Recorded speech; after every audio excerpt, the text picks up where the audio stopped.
രക്ഷയില്ലാത്തൊരു ട്രെയിലറാണ് നമുക്ക് തന്നിരിക്കുന്നത്. ആൻഡ് നമുക്കത് വേണ്ടി ലോഞ്ച് ചെയ്ത് തന്നിരിക്കുന്നത് പ്രിയപ്പെട്ട ജയേട്ടനാണ്. താങ്ക് യു സോ മച്ച് ജയേട്ട. പോയിട്ട് ഞാൻ ഒരിക്കൽ കൂടി നമ്മുടെ കാസ്റ്റ് ആൻഡ് ക്രൂവിനെ സ്റ്റേജിലേക്ക് ഒരിക്കൽ കൂടി ആദർശിക്ക, ഒരിക്കൽ കൂടി എല്ലാവർക്കും ഒന്ന് സ്റ്റേജിലേക്ക്. വേണ്ട, ഇല്ല, ഓക്കെ. എന്നാൽ പിന്നെ നമുക്ക് ജയേട്ടൻ എന്താണ് പറയാനുള്ളത് എന്ന് കേൾക്കാം. ഇപ്പോൾ ചേട്ടാ.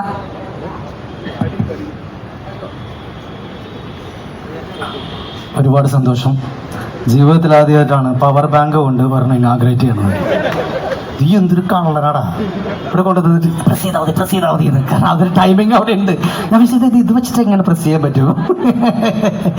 അപ്പോൾ ആദ്യം തന്നെ നാഷിക അതിഗംഭീരമായിട്ടുള്ള ട്രെയിലർ. കാരണം എന്താ വെച്ചിട്ടുണ്ടെങ്കിൽ നമ്മൾ സാധാരണഗതിയിൽ നമ്മൾ സിനിമ കാണുമ്പോഴത്തേക്കും നമുക്ക് തന്നെ അറിയാലോ, ഒരു ട്രെയിലർ നമ്മൾ വീട്ടിലിരുന്ന് കാണുമ്പോഴത്തേക്കും നമുക്കറിയാം ഇത് ഓടുമോ ഓടില്ലേ എന്നൊക്കെ നമുക്ക് ഉള്ളിൽ ഉണ്ടാവുമല്ലോ, സ്നേഹം കാര്യങ്ങളൊക്കെ അത് വേറെ. പക്ഷേ എന്ന് പറഞ്ഞതുപോലെ കണ്ടു കഴിഞ്ഞപ്പോഴത്തേക്കും കാണാൻ തോന്നുന്നൊരു സിനിമയാണ്. സന്തോഷം. Thank you. എത്രയോ കൊല്ലമായിട്ട് എനിക്ക് നാദർഷിക്ക എന്ന് പറയുന്നത്, ഞാൻ ഫ്ലാഷ് ബാക്ക് ഒന്നും പറയുന്നില്ല, കാരണം ഒരുപാട് ഇതുപോലെ ചാനലുകളിലും ഇതുപോലത്തെ വേദികളിലൊക്കെ ഞാൻ പറഞ്ഞിട്ടുള്ളതാണ്. ഗുരുതുല്യനായിട്ടുള്ള വ്യക്തിയാണ്. സിനിമ മിമിക്രി എന്നൊക്കെ പറയുന്ന സ്വപ്നം കണ്ട് നടക്കുന്ന സമയത്ത് എനിക്ക് അവസരങ്ങൾ തന്നിട്ടുള്ള മനുഷ്യനാണ്. ആ വ്യക്തി അമർ അക്ബർ ആന്റണിയായിട്ട് എൻ്റെ അടുത്ത് വന്നതാണ് എൻ്റെ ഏറ്റവും വലിയൊരു ഭാഗ്യം എന്ന് പറയുന്നത്. ഇക്കടെ യാത്രയിൽ ഞാൻ ഉണ്ടായിരുന്നല്ലോ. അതിനുശേഷം ഈശോ എന്ന് പറയുന്ന സിനിമയും ഇദ്ദേഹത്തിനോട് വർക്ക് ചെയ്യാൻ പറ്റി. നാദർഷിക്കയുടെ ഏറ്റവും വലിയ പ്രത്യേകത എന്ന് പറയുന്നത് ജനങ്ങളുടെ പൾസ് അറിയാവുന്ന, റിതം അറിയാവുന്ന വ്യക്തിയാണ്.